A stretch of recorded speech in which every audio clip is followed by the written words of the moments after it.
ప్రేమ పేరుతో యువతిని లోబరుచుకుని ఆమెకి తెలియకుండా నగ్న వీడియోని తీసి ఇంటర్నెట్లో పెట్టిన యువకుడిని ఎట్టకేలకు అరెస్ట్ చేశారు పోలీసులు. హైదరాబాద్ అమీర్పేటలో మల్టీమీడియా ట్రైనింగ్ సెంటర్లో ఇన్స్ట్రక్టర్గా పనిచేస్తున్న శీలబోయిన అనిల్ అక్కడ కోర్సు చేసేందుకు వచ్చిన యువతిని ప్రేమ పేరుతో లోబరుచుకున్నాడు. తర్వాత వీళ్ళిద్దరు విడిపోవడంతో ఆమె పెద్దలు కుదిర్చిన పెళ్లి చేసుకుంది.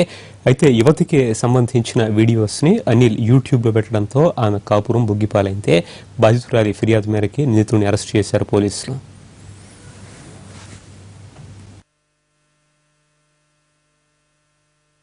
నాతో 8 months ఫస్ట్ పెళ్లి కాకముందు ఉండేది, వేరే ద్వారా పరిచయం అయింది ఒకరి వల్ల. ఆడిని వదిలించుకోవడానికి నా దగ్గరకు వచ్చిందని బాగానే వచ్చింది, నాతో ఉండేది. అప్పుడు నేను ఇన్స్టిట్యూట్ అంటే ఇల్లు దూరం అవుద్ది, నాకు యాక్సిడెంట్ అయింది, దూరం అవుద్దని నేను రూమ్ ఇక్కడ తీసుకుని ఉండేవాడిని. ఆ అమ్మాయి ఇక్కడికి వచ్చేది. ఇంతకుముందు ఆ అమ్మాయి అతనితో ఉండేది రూమ్లో. ఆ అమ్మాయికి ఇద్దరు గొడవైంది కాబట్టి అప్పుడు నా దగ్గరకు వచ్చింది. ఆ అమ్మాయి వచ్చి ఉంది మామూలుగా 8 months ఉంది, ఉన్నట్టుండి ఊరు వెళ్ళింది. అక్కడ ఏమైందో తెలియదు, సంథింగ్ ఏదో తేడా జరిగింది. అప్పటి నుంచి నాతో ఉండ మానేసింది. అంటే పొద్దున్న రాత్రి ఉండేది కాదు, పొద్దున్న వచ్చేసి సాయంత్రం వెళ్ళిపోయేది, అంతే ఉండేది.